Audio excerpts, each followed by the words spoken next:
Today is a great day, and that's for many reasons, but one is also due to the fact that old Lori Lightfoot, the current mayor in Chicago, was defeated last night. She did not even gain enough votes in her re-election bid to even go to the runoff. The top two go to the runoff. So she didn't even make that, which I am glad about. And reason being, there's a lot of people that are very upset with what she has done or not done in Chicago. And most recently, I did a video regarding a community in the Chicago area that was upset because they were trying to reopen a school that was closed in a black neighborhood in order to bring in the migrants. The people there were pissed off. They let Lori Lightfoot know they would be voting her out. They did not want her as their mayor. And it caused the move in of the migrants to be halted at the time, but they still proceeded later on after the dust settled and went against the community and put the migrants in that school. Now, those people wanted that school open previously because they wanted their neighborhood school. They did not want it to close. But nobody gave a damn and they closed it. There wasn't enough money for it. So now there's enough money pumping in to bring in these migrants and house them there in a community that didn't want them there. There are Hispanic and Latino communities that they could have placed them in where they would have felt more at home. They may have had more in common with, could speak the same language as the people in those areas, but instead they used the common dumping ground of the black neighborhood. So I'm so glad that she is voted out, and I hope that lets Democrats know that people aren't playing. We're starting to see that we're not getting anything in return. You're not listening to us. You're not working for us. And do what you need to do for our community, or we won't stand behind you. Now I want to read a part of an article from the Chicago Sun-Times. It says, Mayor Lori Lightfoot finished third in Tuesday's election with, get this, 16.89% of the vote.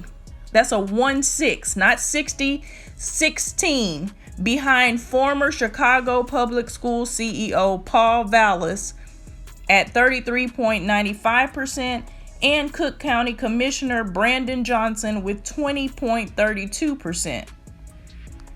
So, looks like these two men, I have not done any research on them, so I don't know if they're great, but I do know that they're not Lori Lightfoot, which may be just enough for anybody else in the community because they definitely didn't vote for her and they voted for these two men. She was the first black woman and the first openly gay person ever to serve as mayor of Chicago. And she became the first one-term mayor within the last 40 years. Vallas is 69 and Johnson 46 will face off 5 weeks from now in the April 4th runoff to decide who will become the 57th mayor of Chicago. And this is what she had to say. Obviously, we didn't win the election, but I stand here with my head held high and my heart full of thanks, Lightfoot told supporters shortly before 9 p.m. You will not be defined by how you fall. You will be defined by how hard you work and how much you do for other people. Yeah, and what you don't do.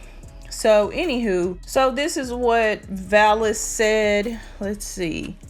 He has a law and order message. Public safety is the fundamental right of every American. It is a civil right, and it is the principal responsibility of government. We will have a safe Chicago. We will make Chicago the safest city in America.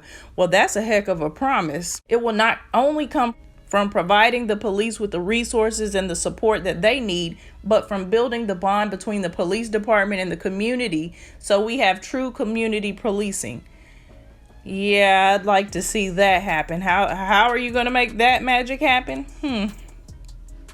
I will also have zero tolerance when it comes to violating the law or violating the Constitution. And this is coming from a family of 4 police officers, including my wife. Now, this gives me pause on him. Now, I know we do need to clean up the crime and stuff, but a lot of times when there's zero tolerance and he backs all police officers, obviously, because he's from a family of police. His wife is a police officer. So that gives me a little pause, like, when it comes down to a police officer gunning down any of the citizens, whose side do you think the mayor is going to take if he becomes mayor? And that zero tolerance stuff, that sounds like could lead to stop and frisk and messing with ordinary black citizens that aren't violating the law, but they have to deal with all the harassment and foolishness just because they're black. And this is what it's going to cost us to get our city safe. We're going to just bother people who are on their way to work and stuff. That's what that makes me think, but I don't know any other information about him, but that just gives me pause on him. Now let's hear about this Brandon fellow. A triumphant Johnson claimed his spot in the runoff a few minutes later. He came to the podium. He said, "Well, Chicago, we did it, y'all. They said that this would never happen. I am so freaking proud because we did this. A few months ago, they say they didn't know who I was. Well, if you didn't know, now you know. We have shifted the political dynamics in this city. Tonight is about building a Chicago that truly invests in our people. The most radical thing we can do as a city is to love the people of Chicago. Loving people and investing in people, that is the way my father raised me. The finances of this city belong to the people of the city. So we're going to invest in the people of the city." Okay, so he said a lot of the same thing. You're going to invest in the people, invest in the city. What does that mean exactly? I don't know. Johnson appears to have claimed a large share of undecided African American voters who were searching for an alternative to Lightfoot. Lightfoot was counting on African American voters to help her over the finish line and compensate for the support she lost among Lakefront voters, disappointed with her record on reform, transparency, and crime. She has pointed to her signature Invest Southwest plan as proof that no mayor, not even Washington, has done more for the African American community. Oh, okay, but they voted your ass right on out of there. Bye. Bye, sis. Johnson won't commit to filling the 1,700 police vacancies or fully funding the Chicago Police Department's $1.94 billion budget.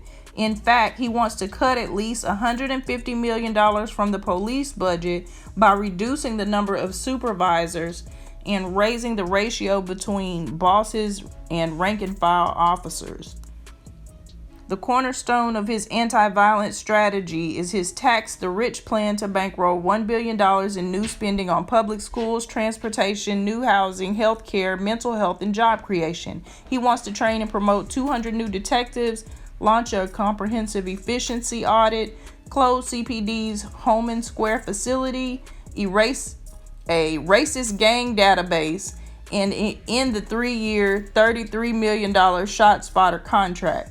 Mayor Lori Lightfoot condemned Johnson as a radical, plotting to defund the police and raise taxes by $800 million, killing jobs and driving businesses out of Chicago. Oh, they couldn't be more different, sounds like. But either way, again, still not Lori Lightfoot. Let somebody else get a chance and see how they work out. But Lori just wasn't it. Glad to see her leave. I know a lot of people in Chicago that are glad to see her go as well. Let me know what you think in the comments section. Make sure you hit that like button before you go and subscribe to the channel if you haven't already. Until next time, peace.